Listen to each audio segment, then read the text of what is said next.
we start, guys, what did I do? Make sure you have your paper and a pen.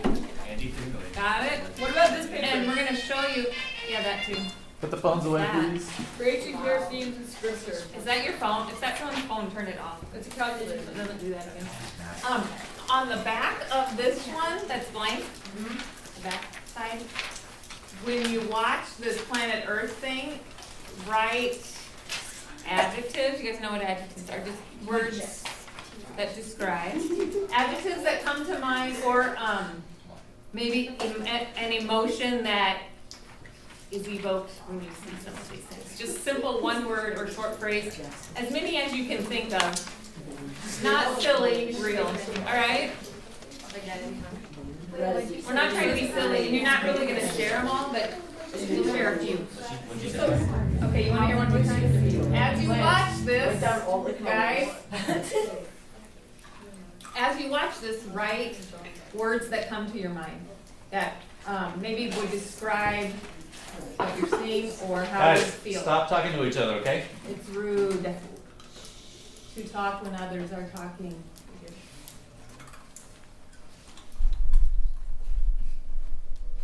Ready? Try to use good vocabulary too.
Take about 10 more seconds to maybe think of one more word to add to your list.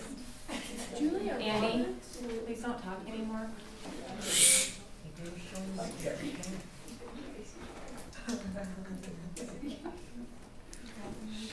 So, anybody want to share a word, one word from your list? Hugo. Frantic. Frantic. Majestic. Okay. Free. I couldn't hear you, sorry. Free. Free.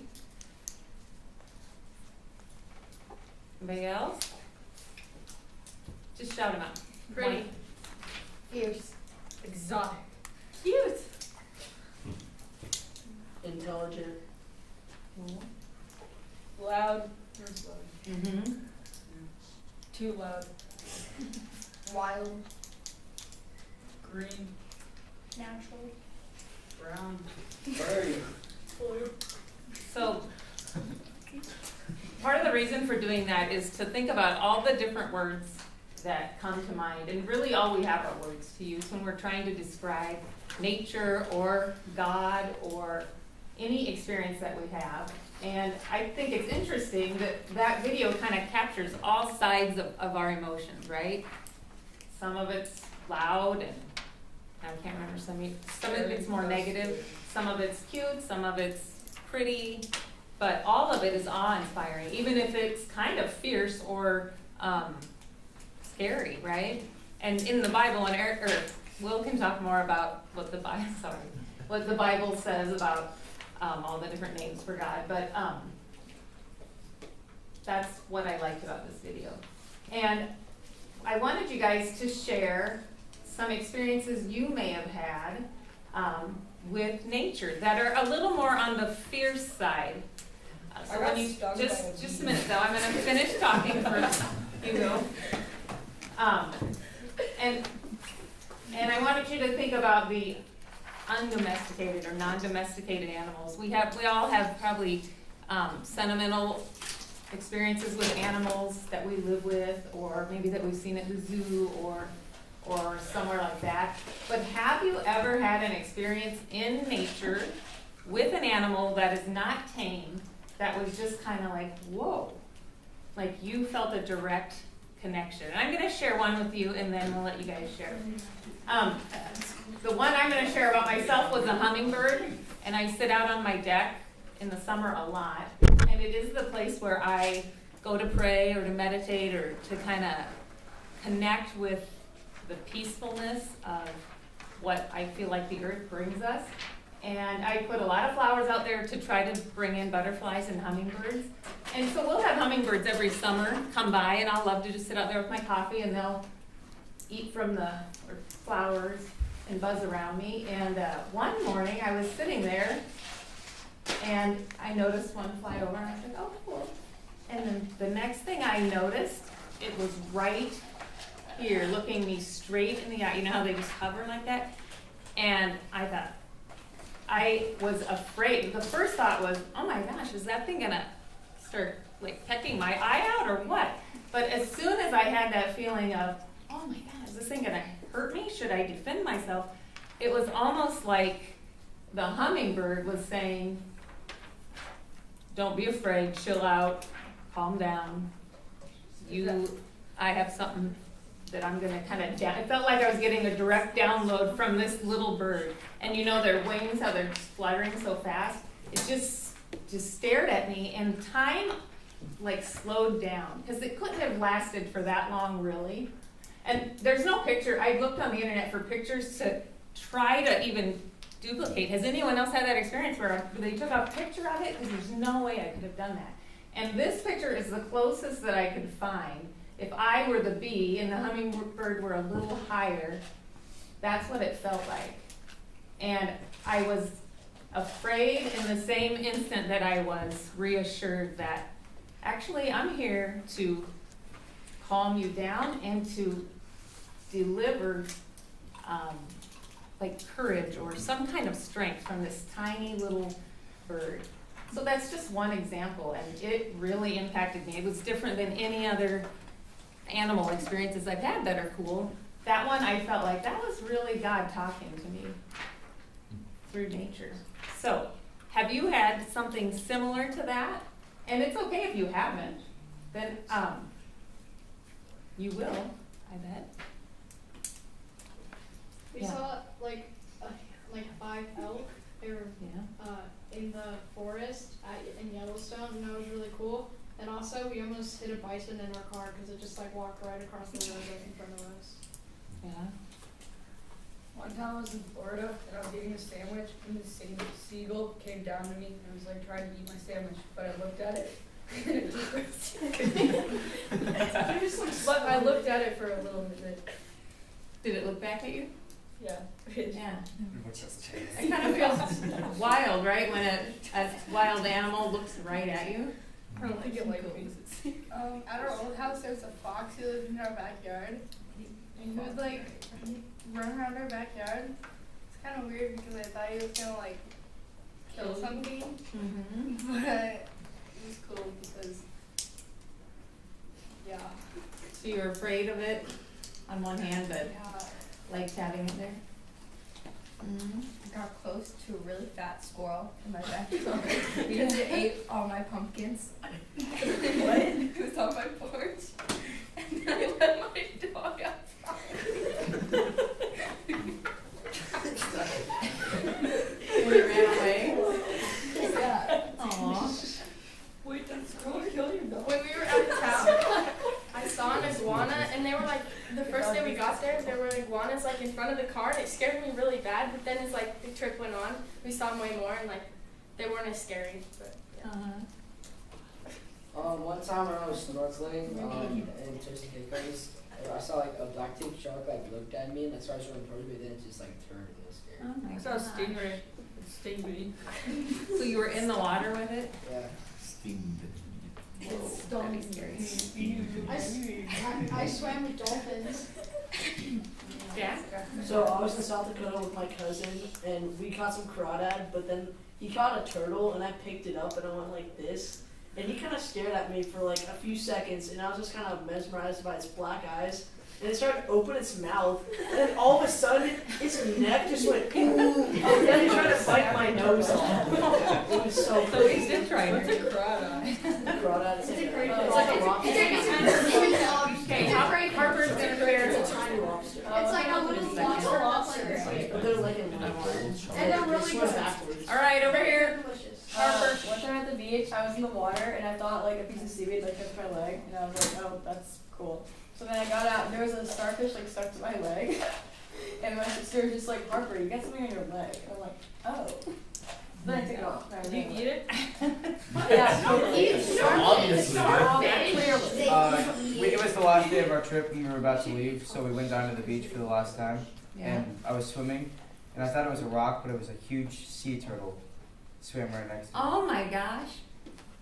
That's what's so cool is when you don't even really realize that you're doing something right. It's right next to you and it isn't trying to hurt you at all. Yeah, you just saw its And then head it's shell just- pop up and then it went Yeah. back down. That's so cool. I was in Colorado and I was visiting my aunt or something in their backyard. It's basically like a giant like forest. And so I was out there alone. I was like walking around and I just saw a bear directly in front of me. Oh my And so I God. sprinted away. What are you doing, man? You don't sprint away from that bear. No way. Oh, one time in Florida, Oh, What would you hang do on, if someone's the bear- talking. I was snorkeling, and like, as right as I got in the water, there was a stingray like right below me, and it started like swimming towards me. Oh my God. So, yeah. Did you get out of the water or what'd you do? It like went away. It went away from the I have two experiences with bears. One of them, I was in, this was also in Yellowstone, where I saw a bear like rubbing its back on a tree, like in that video. Yeah. And then another one was in Colorado, and I saw a bear eating a raccoon. Doesn't Ava. In my old house, there was, I was walking back from school and there was, I heard something from my garbage can and there was raccoons in our trash. Oh my God. And like my sister threw a rock at it and it like came out of the, like, it like jumped out of the trash can and we both like were terrified and we ran out. And then I yelled at my sister for almost making a raccoon attack us. She was not sorry. Hey, cute. Edie. So like 5 years ago or something, we were at this lake in Wisconsin. We like rented a lake house, and there was a snake eating a frog. It was just cool. Charlotte. Snakes.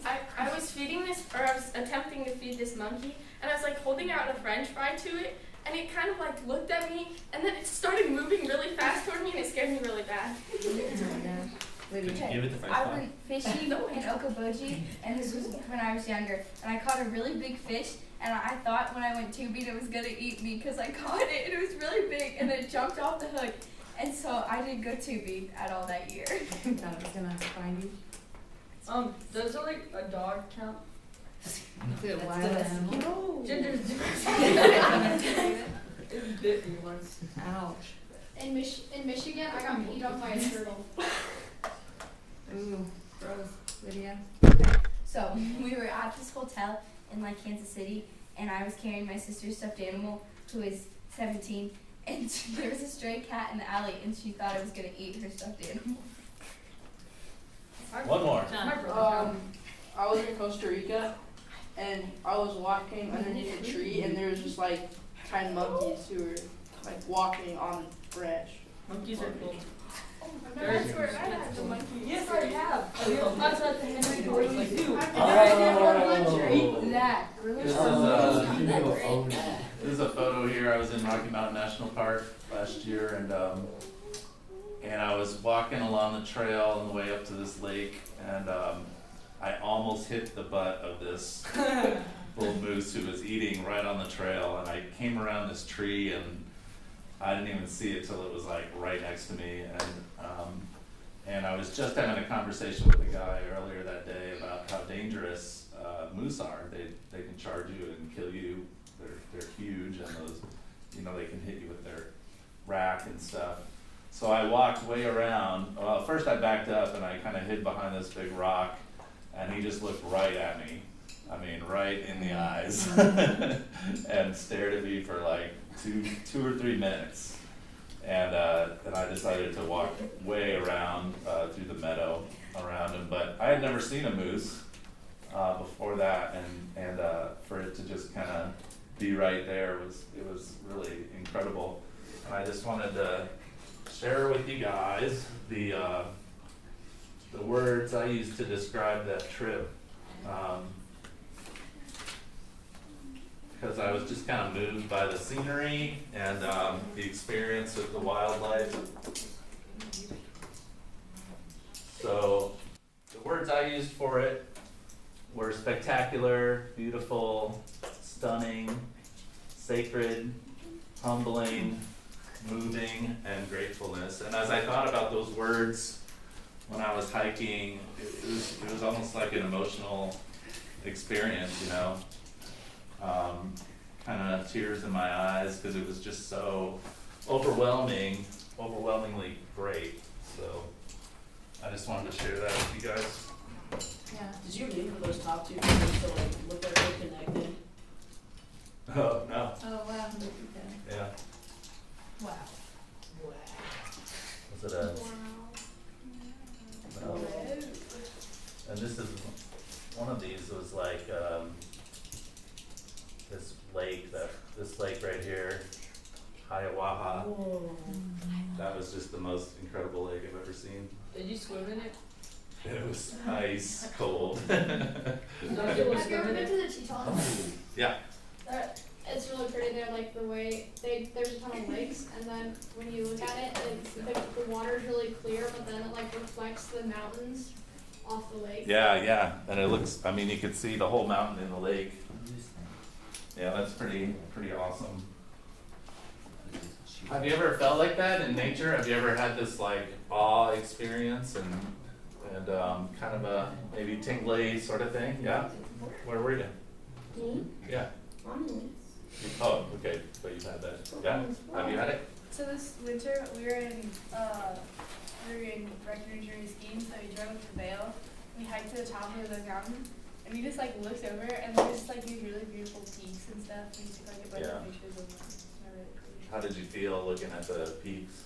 I was really tired because I like hiked up a mountain. That's it? Just But tired? It was like. You remember made it me, though? Like made me forget how tired I was when I looked at it. Okay. I went to the Grand Canyon last spring break, and it was just so cool. Yeah. Actually, fun. How did you feel when you were standing next to it looking at it? Honestly, I felt powerful. Like I went and sat on the edge and like just looked like all over and like below, and it was so cool. I can't really describe it. did you almost fall? No. Yeah. When I was in Yellowstone over the summer, we hiked to this top of this lookout, and we looked down at Grand Prismatic, like the super colorful, really big pool, and there was just like fog right around the edge, and you could like see like tiny specks of the people walking on the boardwalks. and it just made you feel like a speck. And is that a good to feel like a speck? Well, it was good because, I mean, it just made you like step away and look at nature for a second, but it was kind of, it just made you realize how small you were just seeing all these huge natural beauties just in one place. And was it a good feeling for you to feel small? Well, at that point I didn't really realize that, but looking back on it, I mean, There's more in there. One time I was on a cruise in Alaska, started going, and then I saw this huge mountain with a lot of snow. There's like a tiny house up there, and then a rainbow over it. And then I was gonna take a picture of it, but then I didn't have my phone, and then no one believed me. How did you feel about that? How did you feel when you were looking at it? How does someone live up there? How did they get groceries? Did that impress you that they lived there? I was listening to Tetons, and there's this lake out there, kind of like this one called Jenny Lake. And after we like went hiking and whatnot, we went down there, and it was like 40 degrees the water. Yeah, it was like really shallow, so we went down there and like waded in. And there was also these rocks that had like a bunch of mica in them, so it was like really shiny. Oh, cool. And it was really fancy. Fancy. Oh. How did you feel about seeing that?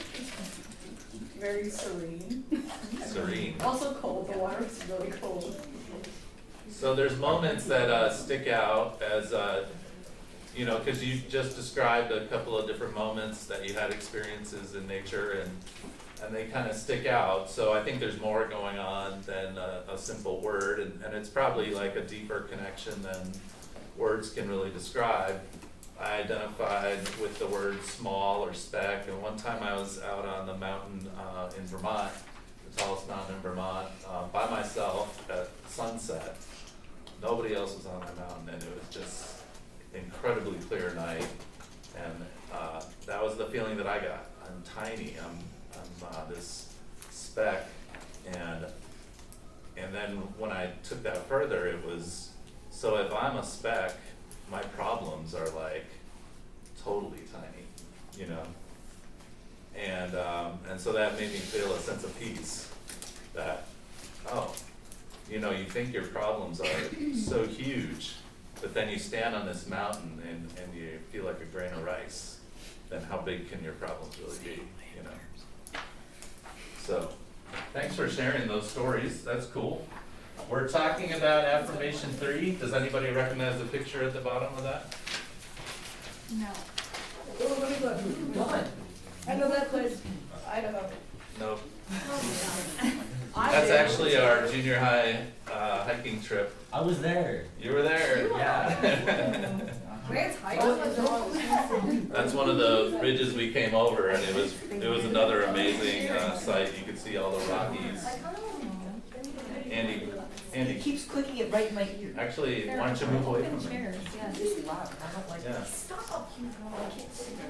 So, who wants to read the description of Affirmation 3? Hugo, Go for it. stop.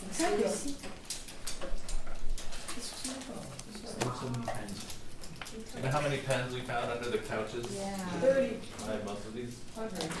Oh, not. A lot. All right, guys, let's pretend we're not in kindergarten anymore. Okay.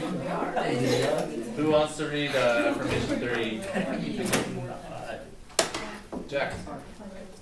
Celebrating the God whose spirit pervades and whose glory is reflected in all of God's creation, including the earth and its ecosystems, the sacred and secular, the Christians and non-Christians, and the human and non-human. All right. What do you think that means? Yeah. appreciating nature and humanity. Okay. Appreciating nature, which is not human. So you're describing the part of nature that's not human, but part of nature is humanity. Okay. The Christian and the non-Christian, you know, that's kind of another way of expanding that. You know, we have this Christian view possibly of the way the world works, and so then we can expand it to also other people's views about it. And then there's the human and the non-human. So, you know, just realizing that, you know, God created everything, including rocks and things that don't represent a human feature. So, in the affirmation, you know, at the bottom it always has this little, the path of Jesus, blah, blah, blah. And this one says, the path of Jesus is found where Christ's followers act as caring stewards of the earth. So what is a caring steward of the earth? Yeah. I would think that would be like someone that helps the earth, like cleaning things up and helping the environment. Okay. Jack? Yeah, like they don't trash the earth, and they put like the earth before themselves, like they're an environmentalist or something, like green thumb. Okay. Do these pens not work very well? Do they have a plastic thing on the end? I got it, they brand new? No, they're, He feels good. I found them in a box. I guess we'll unbind them. No, you have to use them first. You have to go like that for a minute. Okay. So, what's the difference between a steward and an owner? Yeah? A steward is someone that just lives there and works there. And Yeah, so it's an old term that, you know, is like if a king left his land, they would leave like a steward in charge. So it's somebody that's in charge of taking care of the king's property until the king comes back. So, and maybe you've seen like Lord of the Rings or something like that, the steward of Gondor who gets all confused and thinks he's the king, and Gandalf has to come back and say, no, you're the steward, you're not the king. And what? I think Gandalf dies. He does. He falls in in the pit. He comes back as the He white says, "Why wizard. you fools?" in the I haven't seen it yet, don't spoil And it. then he comes back as the So part of the point there is that we care for the earth like a steward. We don't own it, and but we are in charge of taking care of it, along with everybody else on the planet. So, which is a challenge because not everybody else on the planet wants to take care of it. But that's the charge. So that's the goal of this affirmation, is to say, you know, part of our faith. Just get another pen. I've gotten so many. I'm sorry. Get a whole different time. Before you take it back. friends are from Pennsylvania. That's very funny. So, part of our faith includes taking care of the planet. Now, that's not every faith's. They don't include that. So, like, if you went to a conservative Christian church, like the one where I came from, here at Countryside, we have a Faith and Environment Committee. So, it's a group that tries to make us better in our sustainability and tries to educate people about how to be more sustainable and work against climate change and things like that. Some churches would say that detracts from their ability to spread the gospel. Like, so all they're supposed to talk about is Jesus. They're not supposed to be distracted by talking about the environment and climate. So we're in a progressive church, and progressive churches generally believe in environmental justice work.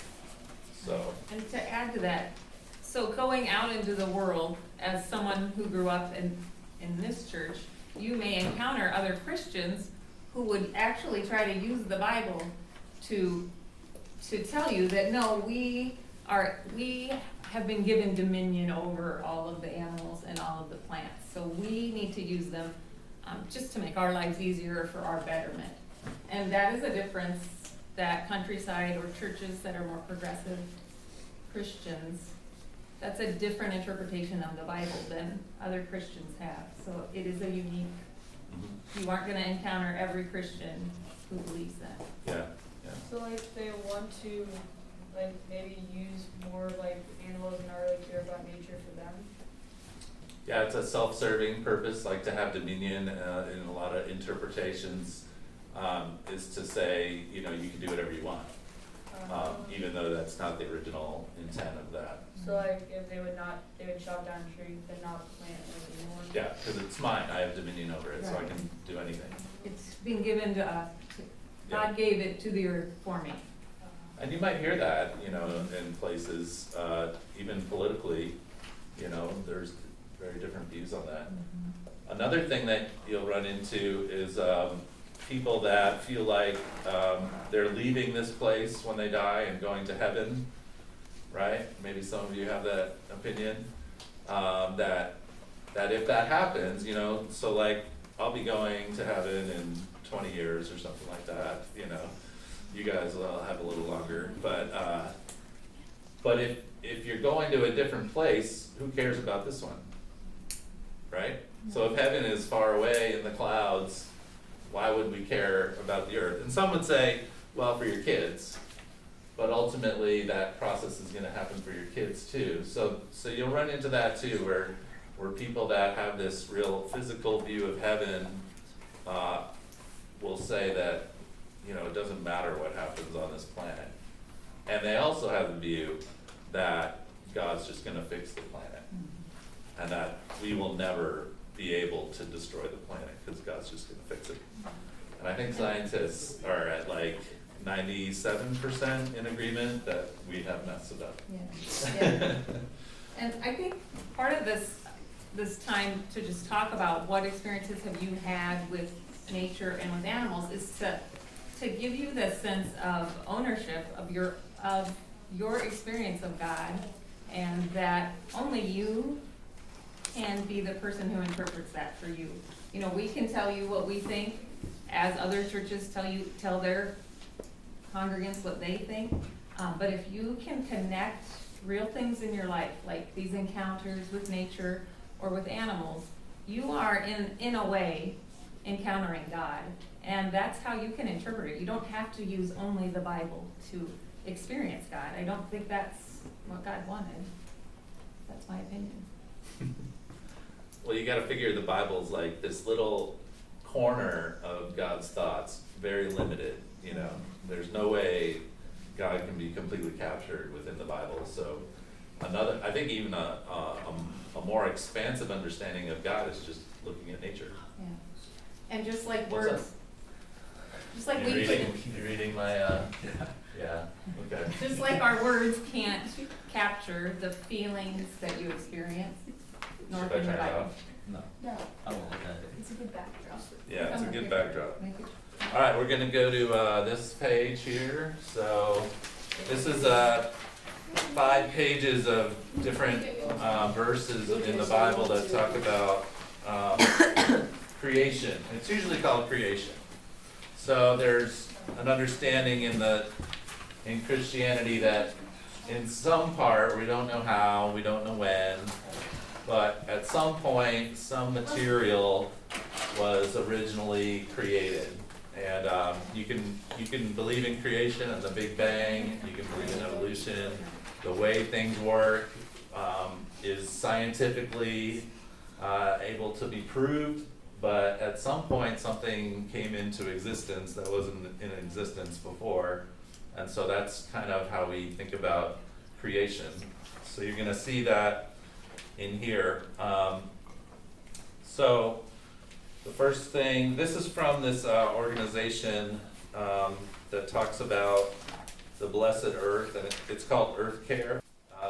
The website's on the back page, earthcareonline.org. And so they put together this kind of, not exhaustive, I mean there's a lot of other passages that talk about creation and what God thinks about creation. And imagine you made something, like maybe you made the most awesome Lego world you've ever made, you know. Has anybody ever built things with Legos? I did that. And, you know, and not only that, but it works together, and, you know, like, the people are helping each other and they're in their cars and stuff. And here, dude, let me help you out. I saw those pens. There. You guys were really bad. Yeah. Well, just listen. You don't have to write. What's the point? It's just, I don't trust the pen. Take the tree. That's why you need pencils. Okay. But then you can stab people. Hugo, stop talking. So, when you built that incredible Lego universe or world, you know, how do you feel about it? You know, what if it came out really good? You know, it was like totally awesome. Proud. How would you feel about it? Proud. Pretty good. Like a Bad? kid. Proud, yes, proud. Proud. And you know, you kind of step back and look at it and be like, yeah, that's awesome. Especially if you got it just the way you wanted it, right? And it worked, and it really worked well, and A lot of dedication. and everybody was happy. Everybody was happy on that, all in that means world. fight.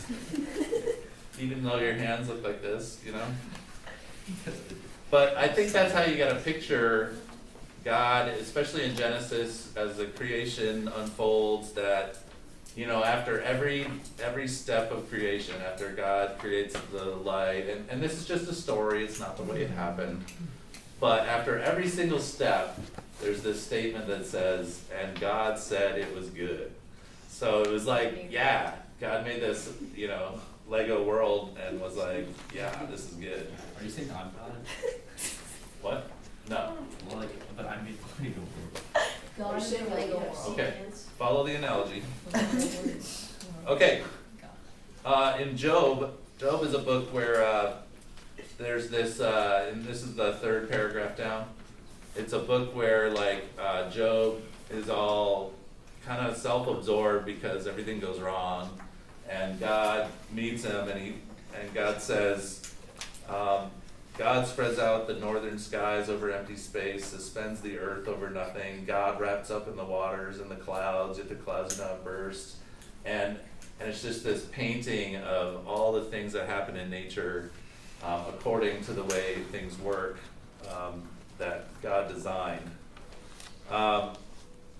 In John 1:3, it says, through God all things were made, without God nothing was made that has been made. And so there's this idea that, you know, however that happened, whatever the mechanics are in that, we don't really know, but it all stems from God. And then there's this idea that God owns the creation. So we're the stewards, God owns the creation. And you can see those passages under there. And then what I think is one of the coolest passages is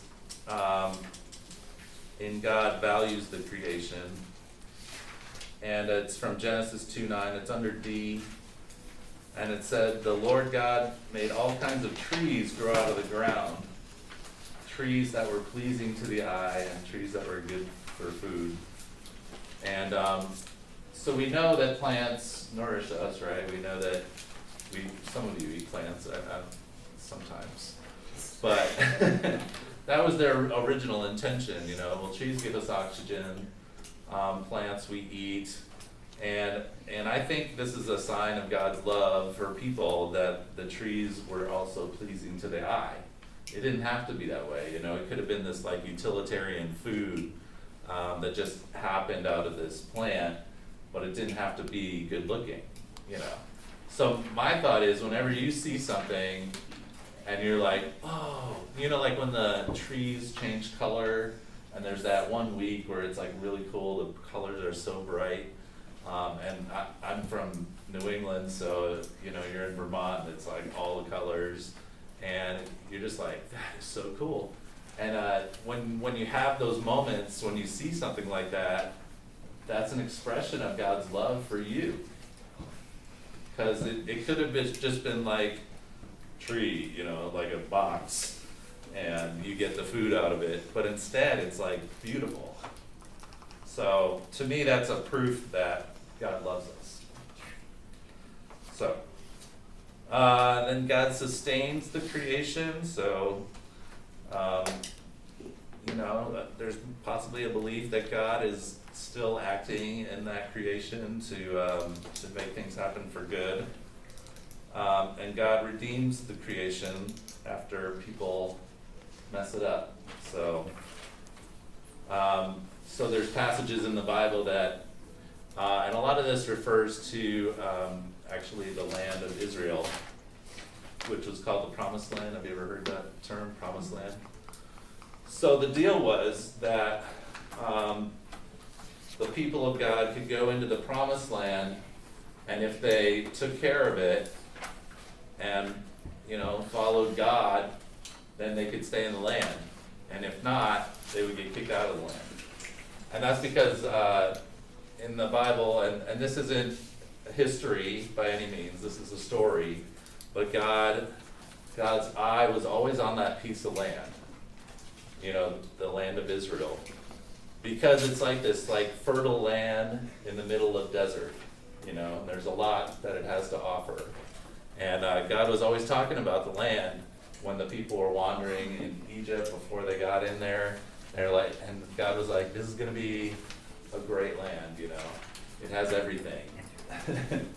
And the phrase was, it's flowing with milk and honey, which is like, there weren't like rivers of milk and rivers of honey. It was a way of saying this is a really sweet spot, you know. It's like if you have a favorite spot, are you guys okay? Oh, the pens don't work? Your pen broke. So, have you ever had like a favorite spot that you go to? Like maybe on vacation when you were a kid, you had that little spot that you'd run away to, and you had it just right, and you want to show people it. You're like, oh, you gotta come see this spot. It's so cool. I mean, I have a lot of those because you know I go explore all these different areas, and then I take my kids there later and stuff. Do you have a spot like that? Yeah, one time, like, at this, like, place that, like, we had a family reunion at, like, there's a way to get downstairs that was, like, a metal slide, and, like, all, like, the kids are downstairs, and I'm like, okay, where's the stairs? And I opened this door, and there was just this slide, and I was just like, where does this go? And I was just like, why is there a slide where the stairs were supposed to be? Yeah. And we had a full-blown conversation of how the slide is pretty cool. Yeah. And so God was excited to show this land to God's people. We have timeshare on this house in Colorado for when we go skiing, and there's this one spot where it's like the top of this hill, like a really tall hill, and it's like really steep and it's pretty hard to climb. And then there's this huge boulder at the top, so I always go and stand on the top, and you can just see everywhere around you, and it's super beautiful. Yeah. And you bring people there. Yeah. I bet a lot of you, I did this, and all my kids did this with our neighborhood kids. In bushes or lilac bushes, have at some point made a little place where you hung out, where your friends hung out, and you bring food in there, you bring all kinds of stuff in there. I like that. Definitely. Yeah. And you name it. Right? Yeah, and you want everyone to come check it out. Yeah. My kids had a place up on their grandparents' lake, and they called it Terra Feliz, which means happy earth. So, and then there's passages about God caring for animals, like that are actually in the Bible, that it's not just about humans, and I think you'll hear that too sometimes, that this world was created just for humans. Have you ever heard that? So you might hear that in kind of more conservative conversations where we're the center basically of the creation. Everything that was created in the order of it and in the stories of it was all for our ability to live in it and enjoy it. And I find that to be completely egocentric and wrong. We Yeah. were learning about like the time period, like long before humans. Was God alive during that, or I believe so. What do you think? yeah, because he had to make the animals. And it's a story, it's not history, it's not like the year 20 million. But you could connect it to science in that the stories all faiths have origin stories, you know, where did we come from, how did we start? And everyone has created something, because we wanna know that for some reason. And scientists are the same. They can give us the Big Bang Theory, they can give us theories, but what made the Big Bang happen, or what made this theory happen, they will say to you, we don't know that. Where did that, what started that? Yeah. And what our stories tell us, and many origin stories, is that it was made from goodness, basically. Well, and that's how you would describe it if you had no scientific information. I mean, this is how you would describe it. God made this beautiful stuff. Thank you. You know. Yeah. I'm not trying to start an argument, but It's gonna start an argument. but like, if the Big Bang was like two things colliding, where did those two things come from? Right. Oh, don't get into Space. That's so scary. I think that's what we were talking about in the beginning of that. Yeah, like, There's what- theories, I mean, there are Where scientists. did space come from? I say our whole universe came from a black hole. Yes. Where did the black hole black come hole. from? Black hole. If we are black Where did Where did the that black hole come Black from? hole. I don't know. If you know black hole in the future, Okay, it's think created about a this. time loop Go in to the our black next hole. universe. Hey, can I pass it? Two more things I want to talk about. There are passages that talk about the way that God's people defiled the land. Like in B on the 4th page, it says, I brought you into a plentiful land to eat its fruit and its good things. But when you entered, you defiled the land and made my heritage an abomination. There's a lot of passages. It's not just about pollution, but some of it is. And you're kind of like, pollution? What was pollution back in the days when this was written? This was written, you know, like 5,000 years ago. How could there have been pollution back then? Well, if you think about people living together, you have to have a place to put your trash or where you do your business. And in the Quran, actually, people are instructed not to poop under a tree. Why? Because a tree is for shade. And so someone else will come by and want shade and sit under the tree. And, but it's that kind of stuff. There's sanitation, there's, you know, practices that aren't good for the earth, but also aren't good for each other. So part of justice in environment is also justice with other people. So if we had a good environment, it would be good for all people, right? And so one of the problems with our present system and our climate change is that it really affects the poor people first. People that live, you know, in places where they rely on seafood out of the water, or, you know, they rely on rain. You know, they're getting hit with natural disasters all the time. Sea levels rise, and the fishing industries go away. So there, you know, you can kind of read some of that into it when it talks about that humans have defiled the land. And so our response is to take care of it and to try to change that. So, any thoughts? No. So we're going to be talking about sustainability over the next few weeks, and you know, think about what you guys do personally to be stewards of the creation. So, Before you leave, I'm gonna pass this around, take a butterfly. If you've had one of those experiences, you can write yes, and you can write the animal if you'd like. If not, write not yet, leaving yourself open for the possibility for it to happen. And then set it on this chair. I'll put them on there for you. Turtle.